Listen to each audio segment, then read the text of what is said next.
Hey guys, this is the last episode of our series. I really hope you're enjoying it so far. Thank you for tuning in. Okay, so I have two reflections that I made off of what you were talking about, and we've been friends for a long time, so I also kind of know your timeline a little bit. I was thinking that maybe because you had to your camera broke, your old camera. Yeah? And at that point in time, when you had to switch cameras, you could not get comfortable with the new one because it was not doing what you felt like it should be doing. Yeah. And I'm starting to think that maybe that irritation was not so much about the camera as it was maybe your state at the time.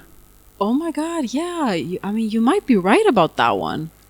Because you had some really, really weird complaints about the camera that I could not understand. It's like, oh, but it's distorted, and oh, it's doing it's not performing the way the old one. And you were your camera was 15 years old, and it's like, oh, it has a different distortion pattern. I was checking charts and everything, no, it shouldn't.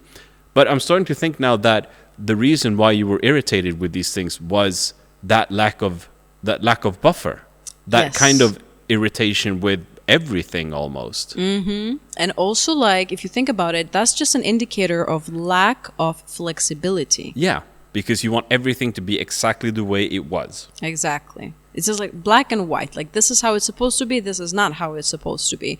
And that kind of thinking arrives, as you said, from having a lack of buffer emotionally. And you can just imagine if you're completely drained emotionally, how many things can go Then wrong. everything's going to go wrong because nothing's going to go exactly the way you want it to. Yeah, exactly. I had a lot of things going on that particular month, and it was actually the month I met you as well. Yeah. And for me, I don't think I've ever met someone on the first day and cried about stuff in the car, but that was very close to my breaking point. Yeah. Those few months. So it was just an interesting way of getting to know you. No, it was a crash course in friendship. Yeah, you just showed up to pick me up with the car, and I was like, can you just give me 5 minutes? I'm not I was well. like, what the actual shit's going on? That's a good way of making a good friend. Yeah. But yeah, definitely I was drained at that time. Okay, so final question, which I kind of want to know, and I think it's a good one to end on, is the first time you burnt out, you said to yourself that I'm not going to shoot until I feel excited about it. So I am very curious as to which shoot got you excited after 2 years of not shooting. What got you to pick up the camera again? Do you remember? I remember, yeah. I remember because I ended up shooting and I was afraid of it not feeling the way it used to. Yeah. And it didn't feel the way it used to. And back then, that was an indicator that something is wrong. But actually, that was a good thing. Yeah. I saw an editorial that was inspired by Scandinavian culture. Yeah. And I loved the way they had the braids on the girl and the things that she was wearing. And I was like, I've seen places that look exactly like this location. I can just get inspiration from that and recreate the idea just for fun. And I did it. And it was very nice on that day when I was shooting. I was happy. But then when I ended up looking at the photos and the final result, I was disappointed in myself again because I felt like I wasn't meeting the standards that I had before when I was working with 15 people on set and there was a big production going on. And I started looking at this fresh thing that I just did for fun with that mindset. And that's when I realized, okay, you know what? This is the thing that you need to change. Yeah, and then you have to kind of realize that these images are not going to be where I used to be, but these are my new starting point. Well, that was the new starting point, and now when I go to Greece for vacation and I end up doing work at the same time, sometimes those photo shoots, they might be just with one person on the beach, and the photos might turn out freaking amazing, and it's not a huge production, and I feel happy and relaxed during that set and that shoot. So I have changed a lot the way I work today, I feel, and the way I see photography because of that first photo shoot that made me feel disappointed. It was the old mindset. Yeah, and I mean, of course, the things are going to come back that are the old mindset because they are your pattern. That's what you're used to, and that's how it was supposed to be, like this is the way it's supposed to be done. But when you have to change patterns and change tracks like that, it will change a little bit how you do things, of course, like it makes sense. But I think also that you've continued that pattern a little bit, because you're not doing the massive 15 people on set shoots. Like the first time I assisted you, like I was expecting that I was going to exist this like huge professional photographer, and I saw all the brands that you've shot for on your website, and I was like, okay, so I need to bring the big car because we're going to have a lot of equipment. And then you showed up with one camera bag and a reflector and I was like, okay. So I don't think, I mean, I think the pattern changed for the better. Yes, because definitely. also the way you shoot fits that style better in a way. Yeah, and I mean, when you see the final product, if you're a good photographer and you know how to work creatively, like you might see a picture and think there are like 20 people in the back making that picture happen, but it's actually not. And I think that's also the magic in what I do today, that if I can do something in a more relaxed pace with less responsibility and less craziness, it's going to be more enjoyable. Equally good results. Exactly. So that doesn't mean like if I had 15 people with me on that crew, that definitely the result would be like a better quality image. No. And I think it's a good point. Like the way things are supposed to be done aren't always the way things are supposed to be done. Yeah, sometimes, like, to be honest, like, it's all about the show. Like, when you tell someone, like, I've worked with Vogue, or I've worked with, like, I had a crew of 25 people, like, it kind of makes you look like you have more value as a photographer, because that means you have coordinating skills, or you have experience to handle, like, different personalities, like, to do art directing and this project management. But the truth is, like, if you don't feel like... Arguably, that would make you more suitable as an HR person than it makes you a photographer, to be honest. Exactly. But I mean, in a way, it's kind of like also like... we have a lot of prestige in this, like, photography business, like being the spotlight, going to red carpets, going to fashion events, being invited to things, having this huge amount of people in the background helping you, assisting you, like a lot of equipment, huge studios. But at the end of the day, it's just one frame. And that doesn't mean, of course, that all of these people that are working are not offering their help and they're not contributing to quality.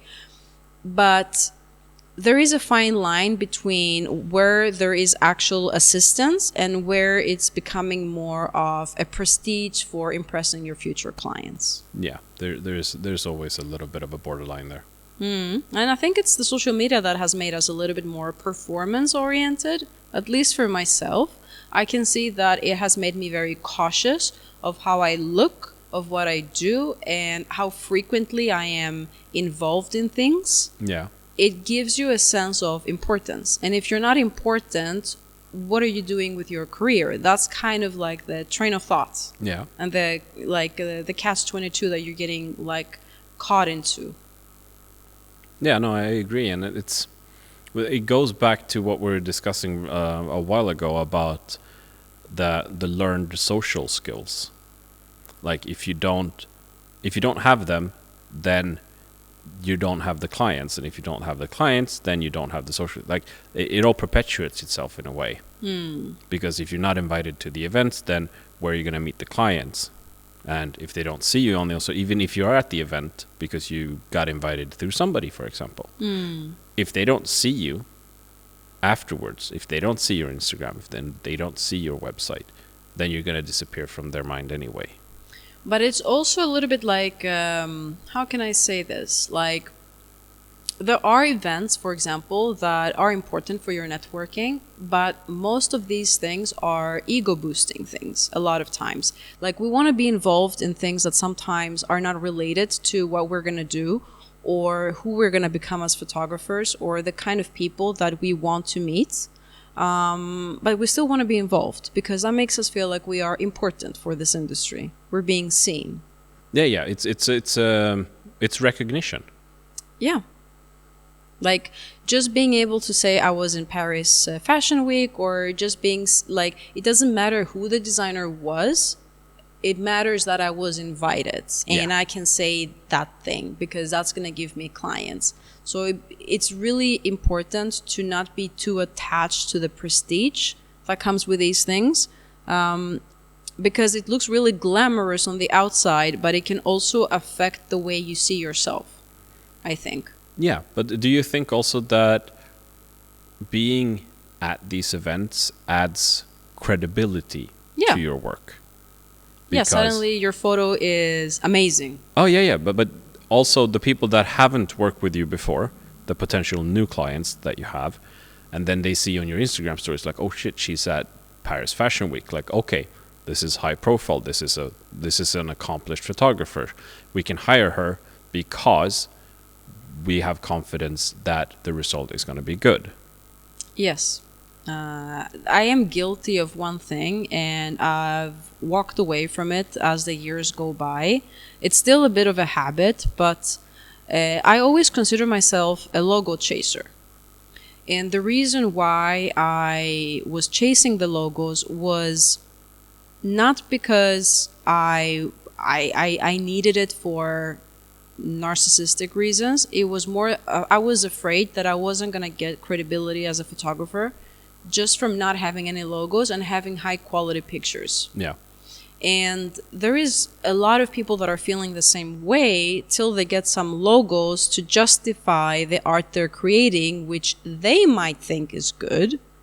But if Vogue hasn't put a stamp on it, it's not good enough. No, it's a stamp of approval. Exactly. Because these are call them silent judges. Yeah. In a way. And it becomes a little bit of a hoarding situation, you know, like you're hoarding logos and you're gathering, like, I just want to be there. I want to be there. I want to gather this. Okay, the only magazine I haven't worked from the top 5 is that one. I should also get that one. And it's like you're thinking in the wrong direction and you're stressing yourself over things that actually in the long run shouldn't matter. Shouldn't. But they do in our but industry. They do. And that's the problem. And then you just kind of roll back to the initial topic of being at these events, then that also becomes a thing that you need to plan for. You need to be there. You need to take time out of your schedule. And then if you're also in a position where you, like most people, work part-time, for example, to support, and then you get the opportunity to go, okay, that's your vacation days gone because you need to take your vacation days because you want to go to Paris for Fashion Week. So that's your vacation. All of a sudden, that's your recuperation time spent on this as well. Yeah. And it has the potential to become a very vicious circle of things eating time and things eating energy. To be honest, like, I'm thinking and I'm reflecting back on it, there's never been a time ever since I started working as a photographer that I have taken vacation time without working on photography. Other than the burnout periods, I never paused. So like for me, I don't consider pausing when I am 2 weeks in Greece and people are talking to me about planning photo shoots and I'm talking at the same time on Instagram with people and Facebook and all of these emails. Like on an office job, that would be considered like remote working on a computer. Yeah.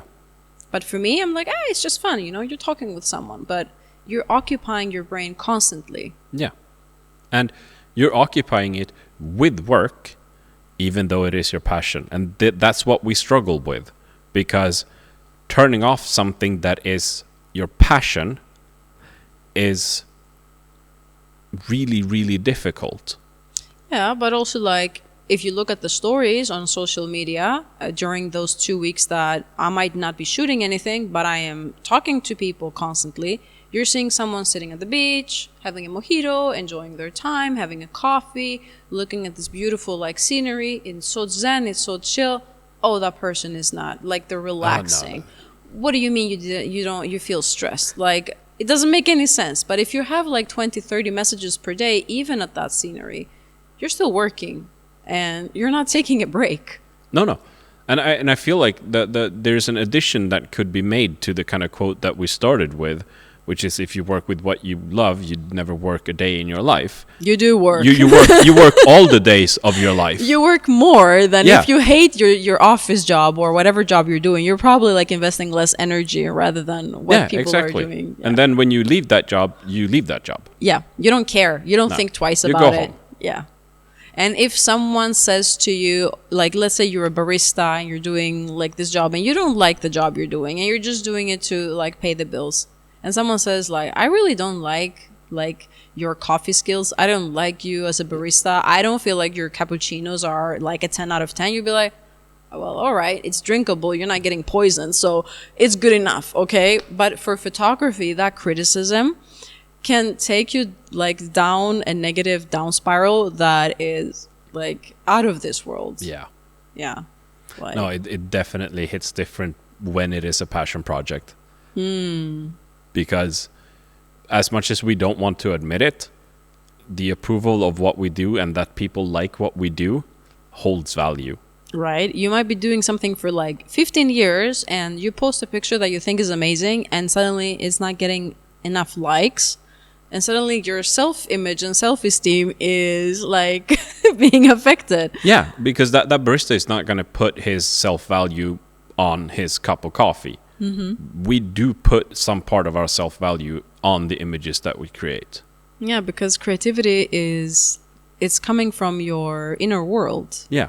from your thoughts, from the way you see the world, from the way you feel about things. That's the frame, that's the shot you're taking and you're sharing it with the world. And then suddenly saying, your baby is ugly. And like there is no parent, like no matter how ugly that baby is, that will feel comfortable with that comment because for them it's like it's a part of them. Yeah, exactly. And I just figured, I just had a thought now about the difference between, say, photography and maybe some other creative endeavors. Like I have friends who are what would be considered like straight up artists. Like they make artistry, they make artwork out of fabrics and stuff. And it is not generally considered to be as commercialized as photography is, because we are very much dependent on the high value clients. Like producing public work in photography is not such a big thing. And photography is one of the weird hobbies where you pick up a camera, you develop a certain skill, and all of a sudden everybody goes, oh, I can make money off of this. Yeah, exactly. And then they want to push that. So it is a commercially challenged field in a way. I think it's because the only reason why that's how it is because it's more digitalized. Yeah. Like people who do crafts or who are painting, I feel like maybe they're feeling similar pressures only if they are joining the digital aspect of things. Yeah. Because a lot of the pressures today have to do with the public eye and fast-paced changes that are taking place, and that is happening rapidly in digital industries. Oh, absolutely. And it's been going on for a while. Yeah, like don't even get me started in the whole like AI craze and what's gonna happen in the future. And That's a whole different podcast. yeah, exactly. But it's like, you know, like people are that is entering as well the field of stressors, because suddenly people are approaching you like, do you have knowledge on this? Do you know, like, are you up to date with what's happening? Are you up to date with that skill set that might be required with, you know, like it's adding up to the existing pile of things that you have that need energy. In order for me to learn something new, I have to have a buffer and time to allocate and invest time in that area as well. Absolutely. And that's the problem with the kind of running out of energy situation, is that you also stop evolving at that point. Like you said, when you come to shoot and you feel like you're running low on energy, so it goes into factory mode. The same things happens outside of a shoot and outside of a creative endeavor, because when you have no energy left, you work on spine. Like you work on routine. Yeah, exactly. Like things that you do on an everyday basis, you just keep doing them exactly the same way, because there's not energy left over to change things or to do things in a different way or to learn something new. So if you end up in a burnout situation, what's going to happen is also you're gonna stop taking in what you don't already know. Yeah. For me, I think that one of the main reasons why I also have taken other jobs sometimes while I was doing photography was because I wanted to be able to enjoy that art the way I want to enjoy it, rather than taking all of the clients, working 24/7 with only that, not being able to choose what I actually enjoy doing. I wanted to have the financial stability while at the same time being able to be creative. And you cannot be creative in all of your sets. And I don't always enjoy, all of the sets, anything that is being brought on my table. So I get a lot of happiness and fulfillment as a person being able to do photo shoots regardless of what income is going to bring me in. And in order to live like that, I need to create stability somewhere else. Or I can sacrifice that stability and do what I used to do in the past, where I just take everything in and see what's going to happen. But then you end up in this circus situation where some things are really great to have on your plate and some things are like a torment. And that torment might affect the way you see something that you actually love doing. What if it changes permanently the way you see photography? I mean, that's terrifying. Yeah, absolutely. And the thing is, like, anything you do for a long enough period of time is gonna be, in your mind, it's gonna be work. It's gonna be hard to be creative about, especially when you're maybe you're in a situation where the jobs that you're taking as a photographer aren't necessarily the ones that you would like to be doing, but you're doing them because they bring you money. But I want to do creative, like arts, I want to do in an artistic way. Yeah. That's the whole point. Otherwise, I would have been doing something else that I don't need to be creative, that is much more stable. So if I can't be artistic in my arts, it's removing the fun in it, the purpose for me. At least for me, I absolutely agree. And then with that comes also the sort of, when you can't be creative, you don't enjoy it, which also means that when you're not enjoying it, it's actually eating more energy from you than a fun creative shoot does. Yeah. And then you also need to think, like, the money you're making on a project, on a photo project, that, it's still a photo project and you're getting like paid, but are you getting paid enough in comparison to doing another job that would be more stress-free and being able to do the shoot that you actually are happy about doing? Yeah. Because the reality is that these are the options laid on the table. If, of course, we are talking about that 1 or 5% of photographers that don't have to ever be concerned with that and have only great creative sets that are not stressful, and I don't know, like, it's a dream scenario, let's say. I mean, then that's probably the exception.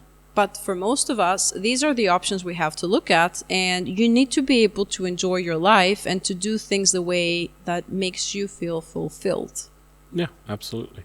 So I was thinking that in order to kind of wrap this up a little bit, I'm thinking that a lot of people would probably be curious as to the things to look out for when it comes to burnout before you end up in a situation where you have to take 2 years off, for example. Like, what are the things that should be markers that it is time to give yourself some extra time, give yourself a little bit of space, and maybe recuperate a little bit more before before it kind of becomes too, quote unquote, too late? So what would you say those things are? Tiredness, irritability, emotional instability, not enjoying what you're doing, seeing feeling like you're being passed by people in a way that you're falling behind, that you're not keeping up. Those are the signs, in my opinion, to spot a burnout. And it's really important to not wait, Because even if you start planning your way of getting out of this situation, you're going to need energy to find a way to shift things around. And you're also going to need time to change your reality. So the moment you spot that, try to give yourself a little bit of a break and see how that feels. If you don't see an improvement, start taking bigger action plans to give yourself some time and space away from the things that are pressuring you. I think that's all like really, really good, solid advice for a lot of people. And just remember that, like, just being irritated about people, that's just the cost of normal day. Yeah. Like, that's just happens sometimes. Yeah, if it's constant, like all the time, and even the people that you used to be close with, that you see a change in the way you're perceiving things, then I would say that's a red flag. Yeah, I think that's a good thing to look out for as well. And it's pretty concrete, like easy to spot in a way. Yeah, like usually it starts happening with the people that you're the closest with. Yeah. Like family, friends, relationships. That's where you start seeing like a pattern of, I'm constantly irritated by these people and I'm overwhelmed. And I don't know why I'm overwhelmed, but I really feel that way. And you start getting angry at yourself while you're overwhelmed all of a sudden with nothing going on. Okay. I think this has been a very interesting talk. I think a lot of people can relate to some of, if not all, of what we've been talked about today. So I think it's been a really, really nice talk. And Great. I hope people will be coming back for the next one. Thank you so much.